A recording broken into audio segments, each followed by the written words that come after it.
to the BHAW Army Wrestling Podcast. I'm your host, Brian Rowan. Jordan Tom is not with us today.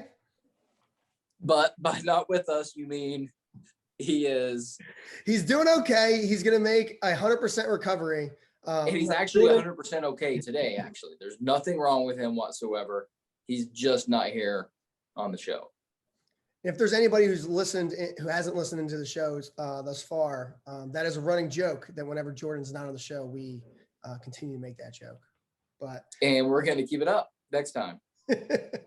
So get used to it. Jordan's he actually has some work to do, I guess, today on a Wednesday afternoon. So well, somebody's got to do it. Yeah. So how you been? Hey, looks like you got a lot of work to do. You're dressed up nice today. You got a nice collar on. Yeah, and what's the occasion? Grad week? Is that why you're No, I dress like this to the office every day. I always wear a t-shirt and a jacket. Yeah, it's a Wednesday. We had practice this morning, so it was kind of casual. And then I thought I'd dress up for the show. No, here's what the viewers don't know is Leroy and I were just both getting on the podcast with our t-shirts on, and Brian said, "Oh, I better put a collar on."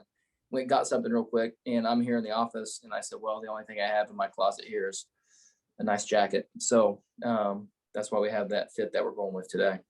But you know what? I don't need it. Like, this is our dozens of fans don't expect business professional look. Just wrestling coach t-shirt is fine. So you can keep your collar on. I'm going to get a little bit more comfortable, and we can talk some Army wrestling, end of season awards. What else are we going over today? End of season awards, kind of more recent news. I mean, we haven't really chatted too much since NCAA. So there's been a couple things pop in. Ben Bazook making amateur news, the all freshman team, the top 25 recruiting class came out either last week or the week before. The fellowships, the two of the firsties. Yeah, let's run through it. Let's go through everything. I mean, you guys have had some fire episodes. Like you had Joe D'Angelo on here. And, he was a lot of fun. Yeah, he was a lot of fun. His episode was good. And Gorman's was awesome, just like you would expect out of Mike. So yeah, you guys have had really good guests. There's been no need for me to be on here. But hey, if we want to talk some, whatever it is, Army Wrestling, man, you lead the way. I'll fill everybody in on what we've got going on, my thoughts, etc. Yeah, so I guess starting with the banquet a few weeks ago, I loved how you guys posted. You just didn't tweet like all the awards and things like that. You kind of spaced it out. I thought that was pretty cool, and you guys actually posted that. Normally, it's not till like the next year when I'm looking at the media guide that I actually see who got what awards and like a breakdown of that. So yeah, it was good to see. Well, we got to get the word out. Listen, one of the areas we've got to improve is getting the word, the news out about our program. We're doing a lot of good things, and more people need to know about it. So we got some good help. Meg Ellis is new in our athletic department. She's helping us out. She did a fantastic job releasing those graphics and the awards. So yeah, man, it was, we weren't able to have any family or friends from outside the West Point community at the banquet this year. So we set up a camera, we zoomed it out to parents. I think there were about 50 people logged in to the live Zoom of the banquet that we had this year. And it was a lot of fun. Like, the guys wanted to dress up. They didn't get to wear their suits this year for 100th night. So they all wanted to wear the suits that they bought that they never got to wear. So they dressed up. The guys looked good. We had a good time, a lot of laughs, a few tears, a lot of good memories, gave out some deserving awards. Yeah, if you want to run through them, I can kind of, give the explanations and kind of the backup of why, who was the recipient of any certain award. Yeah, so this is in no particular order. The order is actually how you guys kind of posted them on Twitter. I just kind of made a running list. Okay. This isn't like most important award to, or least important award to most. Like, you're not going to hurt anybody's feelings, B-Row. It's fine. All right, so it's CJ Morgan Award going out to Bobby Held. So, if you look at the name, wow, we start with that one. We thought it was just an appropriate thing to do, and a way to honor CJ is to be able to give an award out in his honor. Last year, the entire senior class were named recipients. And this year, it was Bobby, because, we thought what an honor, to someone to live like Chris and to have an impact on our program the way that CJ did. And when we think about CJ, we think about positivity. We think about loving your teammates and always being there for them. We think about, no matter what's going on in your life, nothing ever gets you down. Like, CJ was that guy where it doesn't matter what's going on. Like, you would always think that he was having the best day ever. Because he could always put himself in a good mood, and he always put others around him in a good mood. What I keep saying, what I said at the banquet is the only problem that caused is like no one was ever really sure who was his best friend. Like he made everybody think like you could argue over who's really CJ's best friend. That's just the way he made you feel. Like you felt like you were the most important person in the world to him, no matter who you were.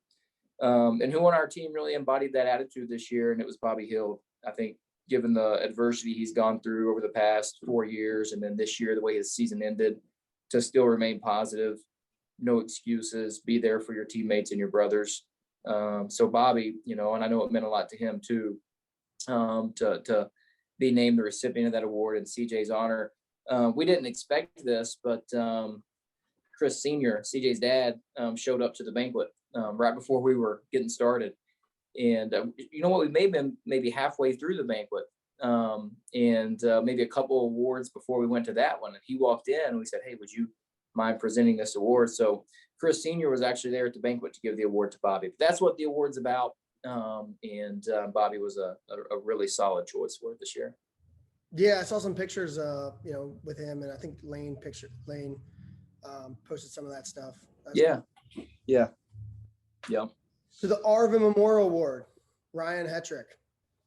Commitment to the team athletically and commitment to scholarship. And Ryan's the graduating first year that's absolutely crushed it in the classroom, started his wrestling career at our prep school, could not get into West Point directly, even if he wanted to, works his way through, graduates with honors here, exceptional student athlete, persevered through a senior year that saw COVID end his competitive career, was still here every day, pushing his teammates, helping coach, and doing what you would expect out of a team captain, having the biggest impact that they can, no matter what their situation is. So, yeah, we had a lot of really good candidates for that award, but in the end, we thought it was Hetrick that just through the year he had, leading by example, was a fantastic job by him, and he deserves the recognition. Yeah, he's an awesome guy. What's awesome the dude process for these awards? Like, I guess, how do you decide? I mean, sometimes there's a guy that stands out. You're like, it's this guy, but then an award like this, it could be a handful of guys. What's the process for like how you select them? Could be that. I'll tell you what, it's not an everybody gets a trophy type award.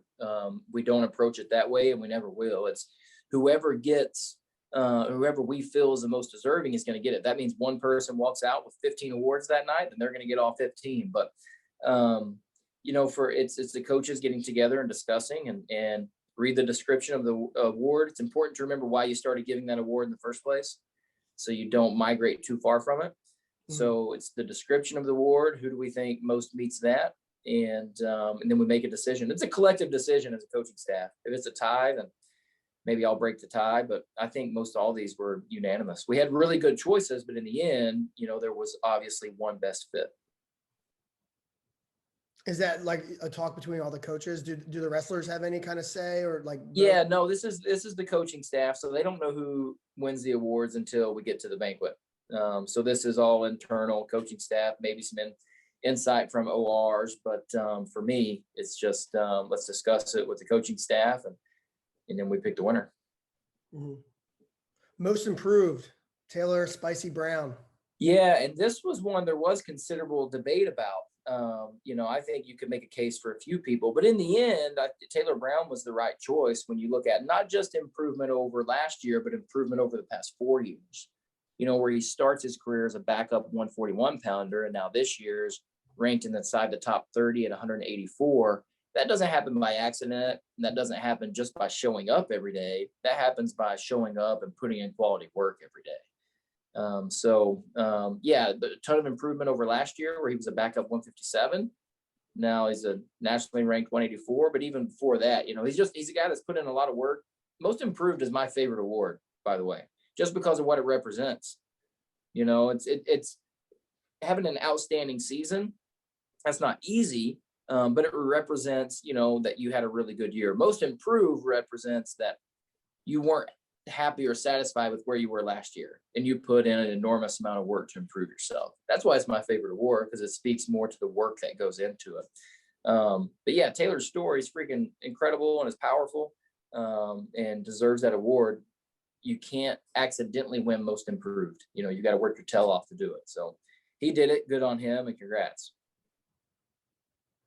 So this is a surprise. The Wally Crum Award, Ben Pazook. Yeah, shocker there. Wally Crum, the most courageous freshman. It's named after a former Army officer and Grad, and yeah, the most courageous freshman. When you look at what does it look like to show courage on the wrestling mat? Well, it's to step up in big moments. When you get your opportunity to step out there, you got to show courage. You can't just say you have it. You got to show it in competition. Ben did that this year, and season didn't end the way that we thought it could for him. But being the first freshman EIWA champ in program history is a really big deal. Takes a lot of courage and a lot of guts to do something for the first time. So easy choice on that one. Next up, Unsung Hero Award, Sean Fitzsimmons. The name you probably Unsung. I don't have these descriptions in front of me, but that's kind of, you get it from the name of the award. It's somebody that we feel is like a hero to the team, but doesn't get a lot of recognition. So Fitz is one of those guys. He's been here on the roster for all 4 years, never broke into the starting lineup, but never stopped showing up and trying to make people better either.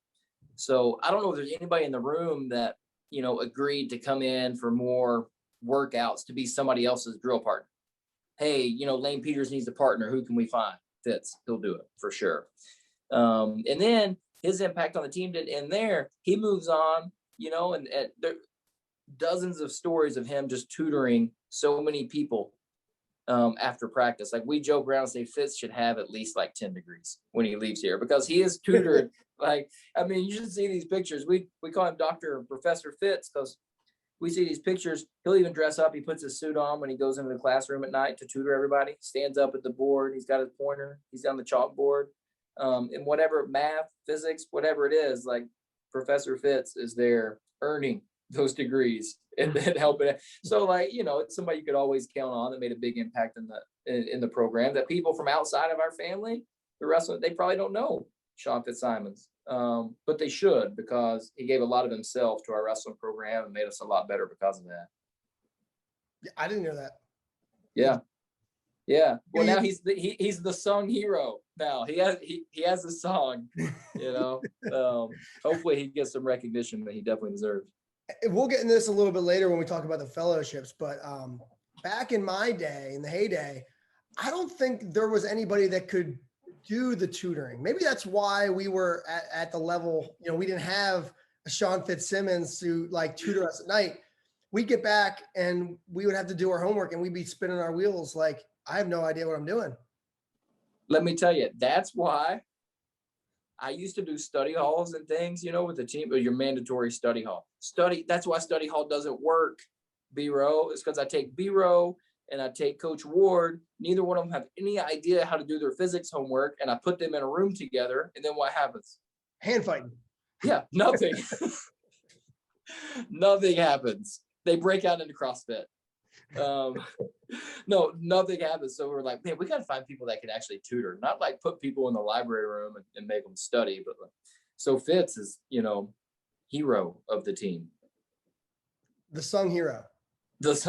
Now. The 11th man award, Bo Guffey, Will Lucy. Yeah, and we've given this award to either one or two multiple individuals. Any given year, it could be one, it could be multiple. This year it was Co-Hodge situation. Yeah, well, this one's even better than that, because this is about, guys that did everything they could, everything right, and just came up a little bit short of where they wanted to be. But we're always right there. Both of those guys started matches for us this year, and I think every year in the past. And they didn't represent us in the postseason. But it's not by a lack of, their effort and their want to. Just things didn't work out. Sometimes that happens. But real valuable members of the team. Both of them started the prep school 5 years ago, and they're going to graduate here in a couple days. Pretty incredible guys, and really proud of them. They deserve to be recognized with the team. So 11th man, those two. Most dominant award, PJ. Yeah, I mean that's one that you can't argue with. You just look at the numbers, and we assign numbers for, if you get a win, regular decision, you get 3 points, major 4, tech 5 and a pen 6. And if somebody does that to you, then you take those points away and you find your average score. PJ's was like in the 4s for the year. So you let the stats drive that decision. It's what bonus points have to be the backbone of our program. If we're going to win dual meets and we're going to go deep into tournaments as a team and a chance to place as a team, we have to have bonus points. Have to have bonus points. And PJ was the most dominant guy we had on the mat. And PJ also received the Mike Natvig Award. How is that different from the most dominant? Most dominant is strictly statistics. A good example, a couple of years ago, Noah Stewart was our most dominant wrestler because he was loaded up on tech faults. Mm-hmm. I think one year Bennett Paulson was right there in the running. He may have won it, but guys that were really good on top. So their stats showed that when they stepped out, they were the most dominant. Not did they just win the most. That's two different things. But they were the most dominant when they did step out there on the mat. So it rewards bonus point wrestling is what it does. And this year, we'll go ahead and jump to that one. The Outstanding Wrestler Award, Mike Natvig was PJ. Again, that was an easy choice this year because he was not only dominant, he was really good while he was doing it. Season didn't end in an ideal way for him, but God, he was so good all year long. I mean, he could have been in the running for most improved too, looking at where he's gone from the past couple of years to where he's at. And, he was our best wrestler. And when he got on the mat, he acted like he was our best wrestler. And that's what you need. If you're going to be dominant, you have to act like you're the best guy out there. Sometimes you have guys that are the best wrestler and they keep winning by a point or two, right? We want people that want to light the scoreboard up. PJ did that. So that's why he won both. Is that like a body of work for the whole season, or is that like a finish in NCAAs, or like I guess scenario? What if Ben Bazook wins that match and is in the round of 12, but then loses in the round of 12? But PJ finished a round before it. Does that change things because it's one round closer to All-American, or is probably it a body of work? Yeah, probably, because if Ben wins that match, his record improves. He has the highest national ranking. And in the end, how are you going to argue with that? So that would have been really close, but that definitely could have changed things. I mean, listen, the reality of it is what you do at the NCAA tournament really matters. It doesn't define you. It doesn't define your entire season, but it's really important and it matters a great deal. So winning matches at the national tournament is going to dictate how we look at your season. Gotcha. There was a couple other awards I actually didn't put in there, and they weren't like really rewards, just recognitions. Top academic performers for the fourth class, Nate Lucas. Yeah, Nate Lucas. He kind of struggled this year. I think he only had like a 3.95. He must have had an A- somewhere. It's tough. Yeah, it's tough. Sorry, Nate. Hate for you to find out about it this way. For the third class or the yearling, Christian Hunt. Okay, I know he was pumped because him and Ryan Chauvin were duking it out for the top academic performer. So Christian was pumped. Now it's Ryan's job to get competitive. Like they're like, "Oh, I'm better than you at school." Yes. Wow, this vibe has definitely changed from when I was there. They should be recognized for that. No, I know. I guess I was never in that top tier, so I never. You were never in discussion. It was never. You were in the academic wrestlebacks. Yeah, from the start. You were the academic 11th man, unsung hero. Like you were not up there in the finals. No.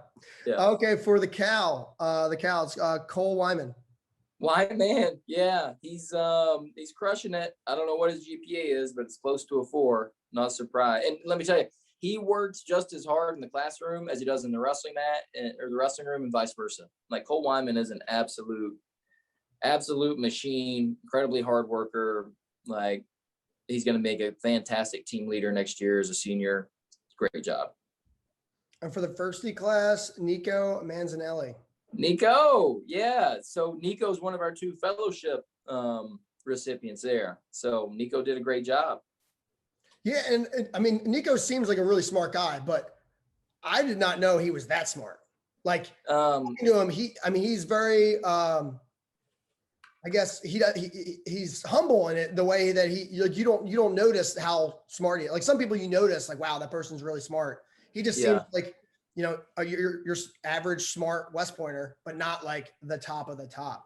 And I mean that as a compliment, because you can come off really arrogant if you seem like a really smart person. That's not him. He's not pretentious, not arrogant, but obviously very capable. He's super smart, but has also applied himself. Like it's, like you don't get to where he's at and have the opportunities he has by just being smart. Like you have to apply yourself. You have to be ambitious. You have to be determined. He's been all of those things. So now him and Ryan Hetrick, they both were awarded fellowships with Lincoln Laboratories. And so they, as part of their fellowship, now they got to choose where they go study inside that program.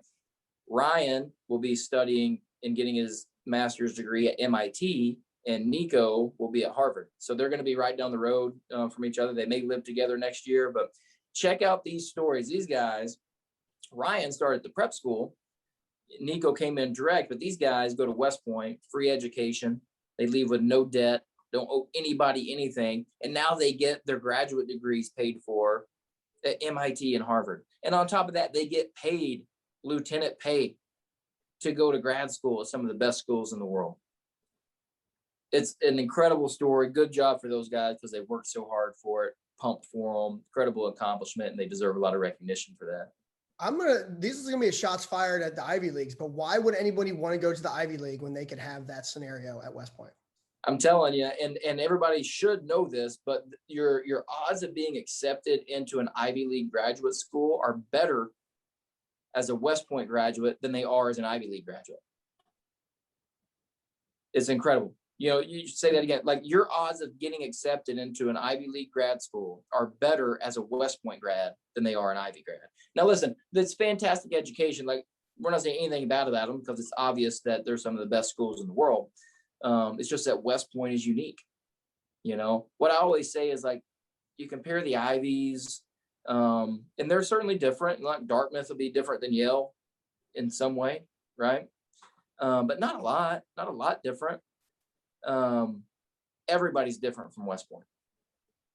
So when you graduate from West, you are unique, right? Like you could be, like I said, you could be a Yale grad, or Dartmouth.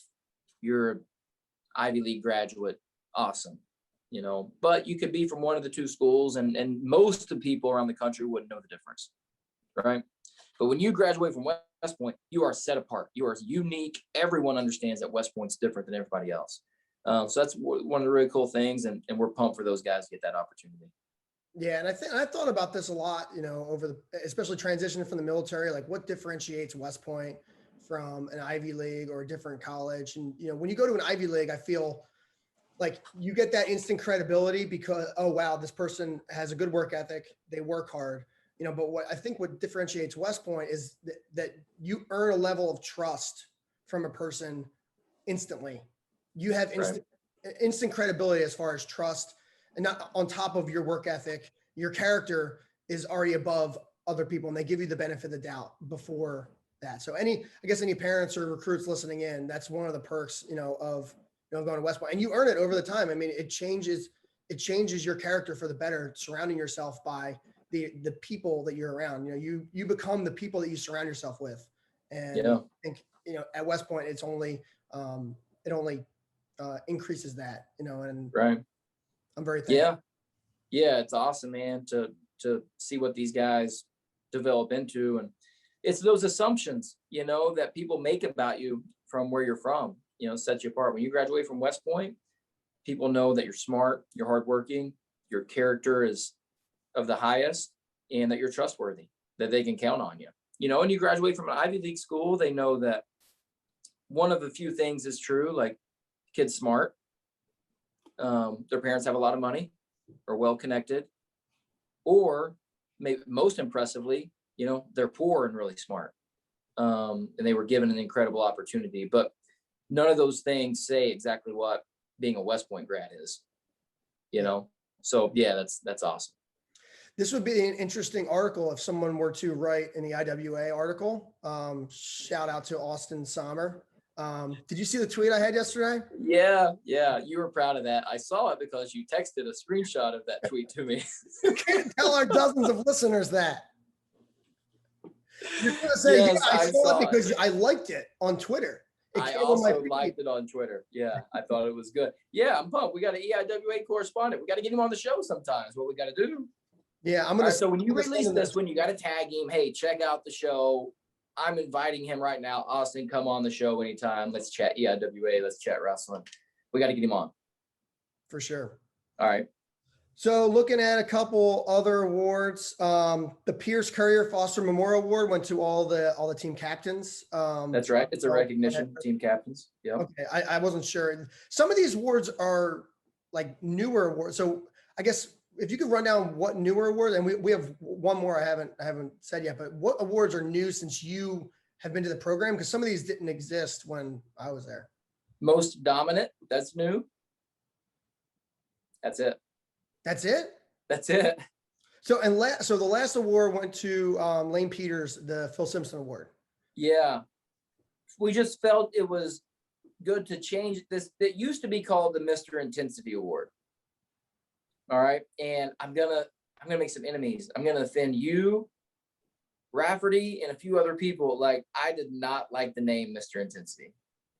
Whoa. End episode. Shots fired. Yeah, no, let me tell you why. Is because I think that there's a misconception over what intensity really is. Like, intensity isn't showing up every day in a bad mood, you know, and like trying to beat everybody up. To me, intensity, there's so much of it is your focus, like your ability to really sustain a level of focus on a given goal. Like, that is super intense. And it's just an attitude that you have, not a behavior that you show in the wrestling room. And I thought, well, who has been in our wrestling pro, who is able to show that more than anybody? A sustained level of focus, like an intense desire to achieve. And it's Philip Simpson. So that's why we changed the name of the award and the description a little bit. But it's for somebody that in their attitudes, their behaviors, everything about them show this intense devotion to want to achieve their goals of being an NCAA champ. So it's not just how you act when you show up to the wrestling room. Are you the meanest guy every day? Do you want to beat people up every day? Well, that's fine. But if you don't really want it, then you're just a workout partner. Like, if you just show up and try to beat people up, you're a good workout partner. But unless you really want something bigger for yourself, you know, then it's not a true level of focus that deserves to be recognized. So that's what this award's about, is who is driven, who shows that in the way they act and behave every day. So Lane Peters, again, he's won this award multiple times because he has just proven that he has been committed, and he deserves that. So yeah, Lane Peters is our winner again, formerly known as Mr. Intensity, the Philip Simpson Award.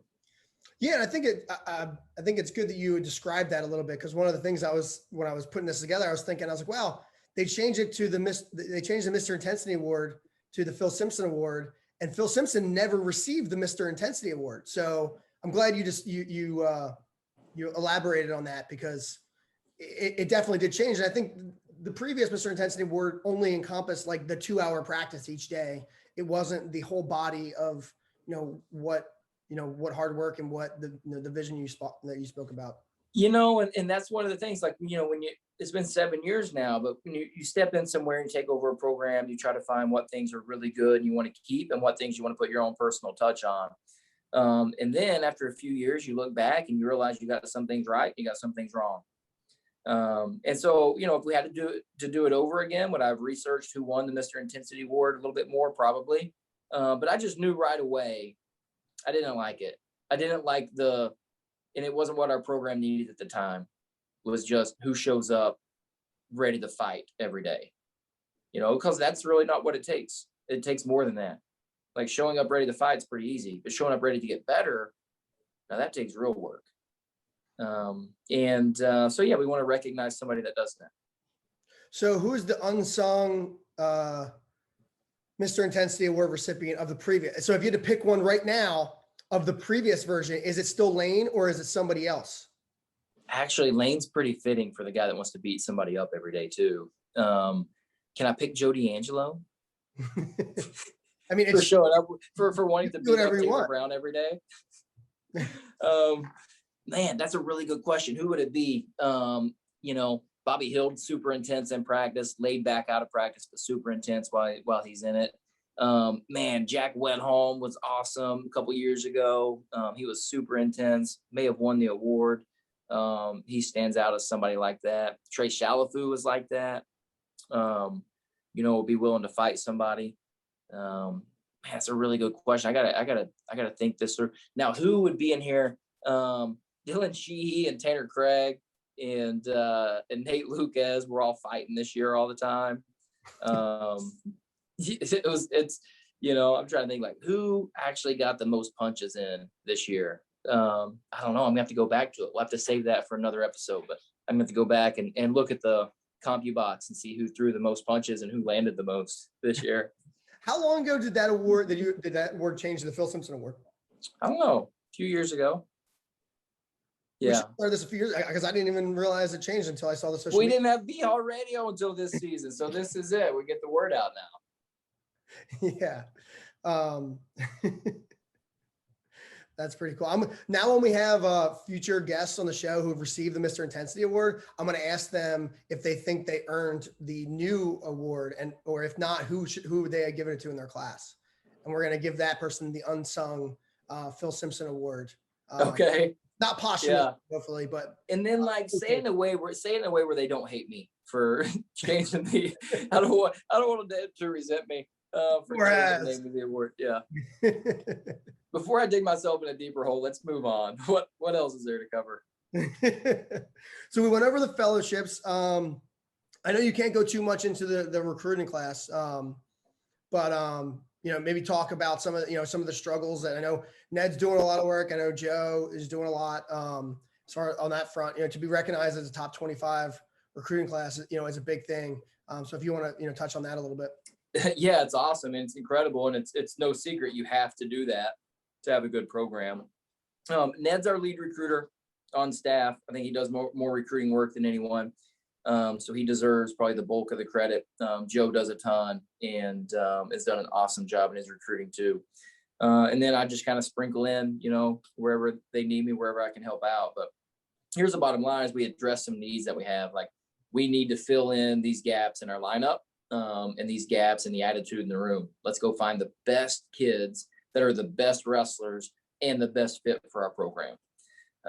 And I feel like we've really done it. Matter of fact, I think our recruiting class is a little bit underranked. And I look around, I see some others that I think are I think they're overranked.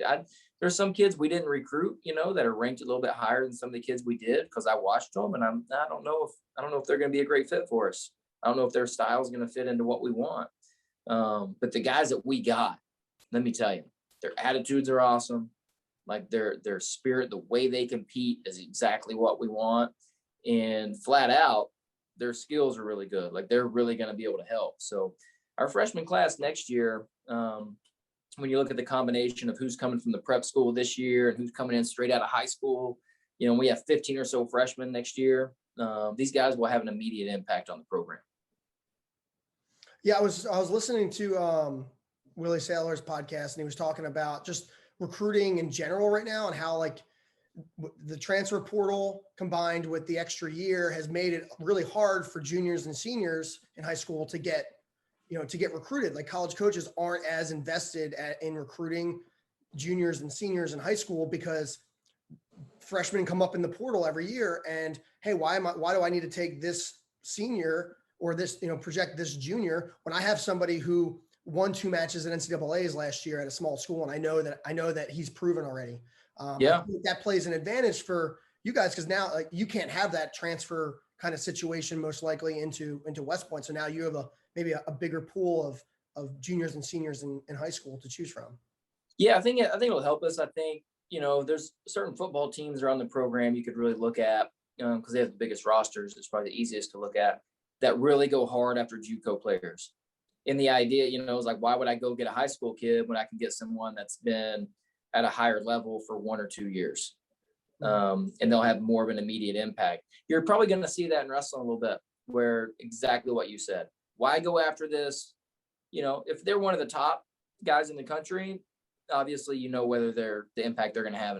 But if there's somebody that's not in the very top tier of recruits, why do you take them instead of somebody that's already been wrestling in college for 2 years?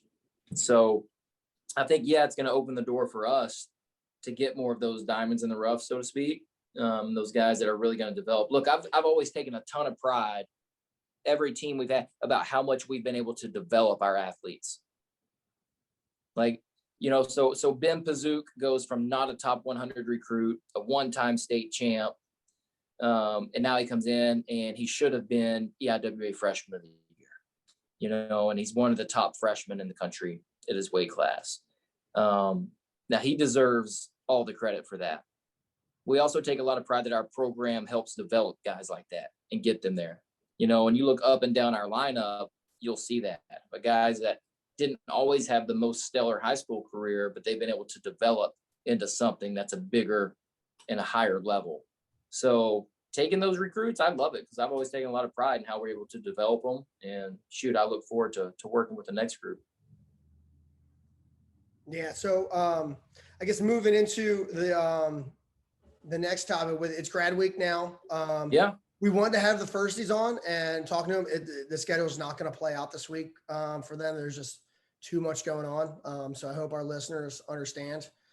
Just getting them all together is going to be, it's a little too hard. It's so hard. Yeah. It's hard to get, like, they finished up finals last week, and then it's the craziest thing. It's like all this stuff that's going on here right now. We couldn't have done that over the past 3 months when there's nothing to do. We've been locked down, and then all of a sudden it's like, oh, we got all this stuff to do in 5 days. Everybody scrambled to do it. But that's how this place is sometimes. So they're super busy this week. They graduate on Saturday. They'll be gone. This place will be a ghost town on Sunday morning, but we're pumped for those seniors to get out of here. And we'll be golfing Sunday afternoon.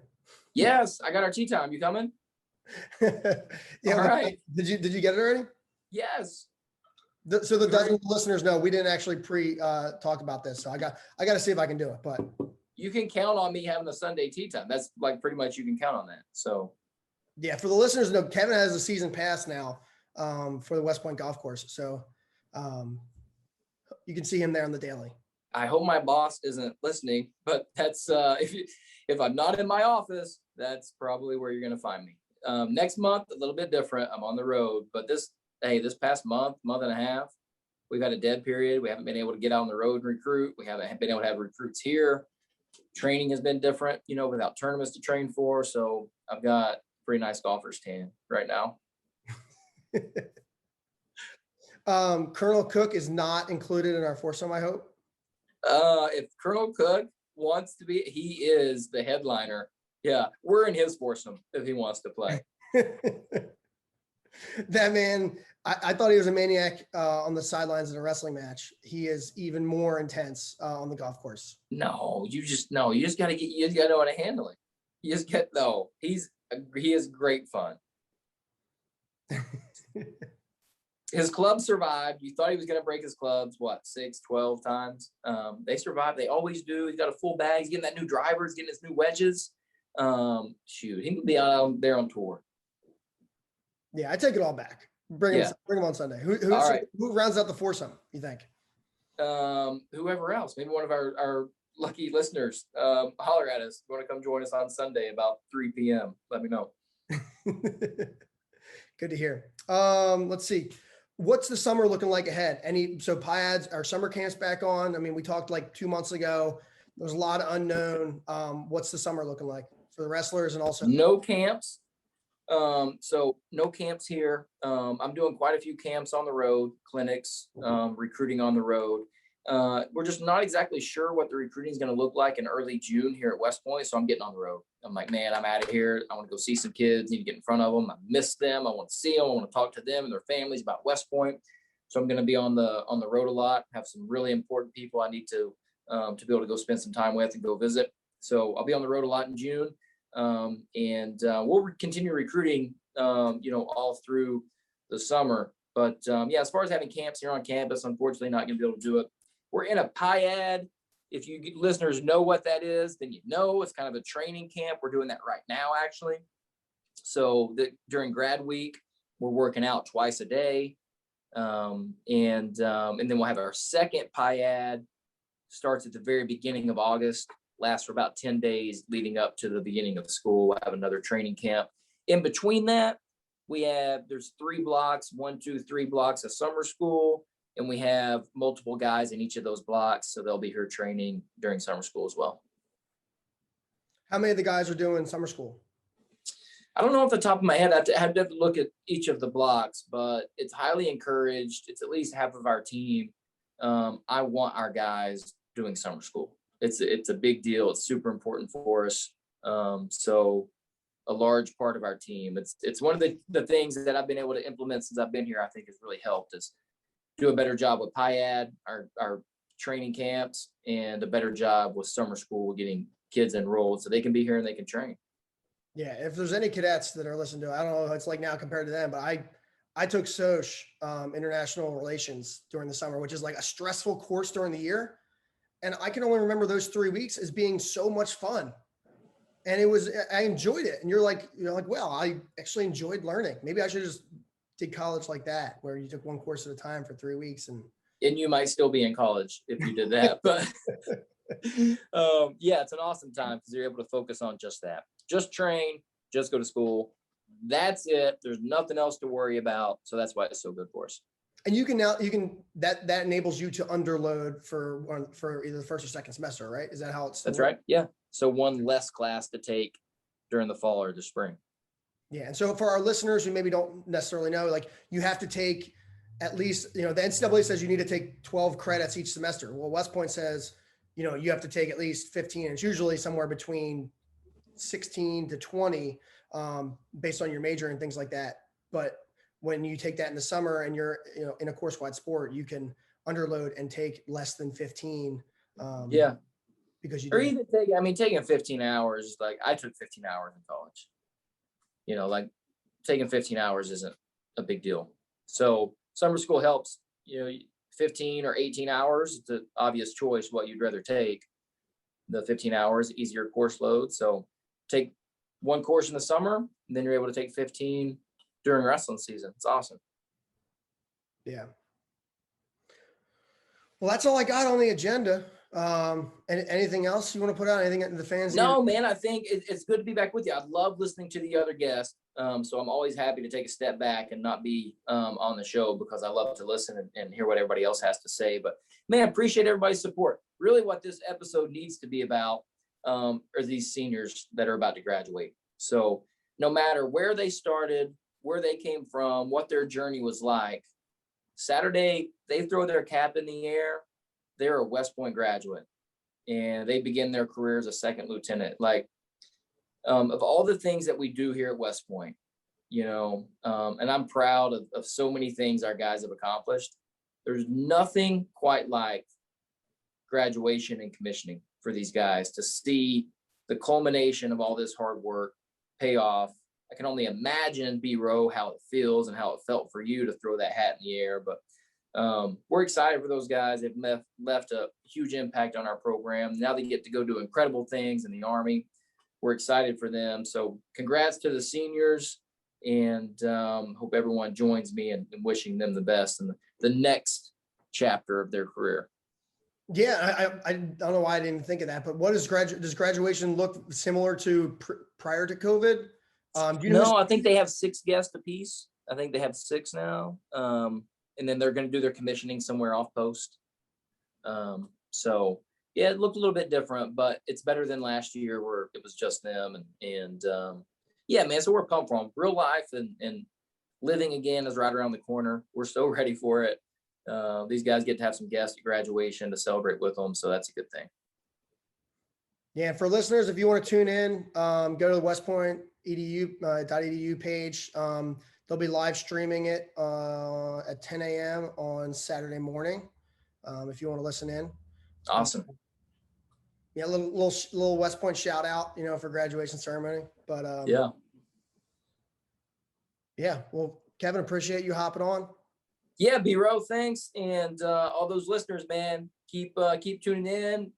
Like, share, retweet, comment, whatever it takes. Keep growing our audience. We appreciate you guys spreading the good word of Army Wrestling, and look forward to the next episode. We'll see you then. See you guys. Thanks for tuning in to the BHAW Radio Show. If you like what you heard, be sure to subscribe and leave us a 5-star rating on your favorite podcast platform. If there's something you'd like to hear on a future show, reach out to us on any of our social media, Instagram, Facebook, or Twitter. Or you can reach us at email, bhaw.radio@gmail.com. We'd love to hear your thoughts, and as always, go Army, be Navy.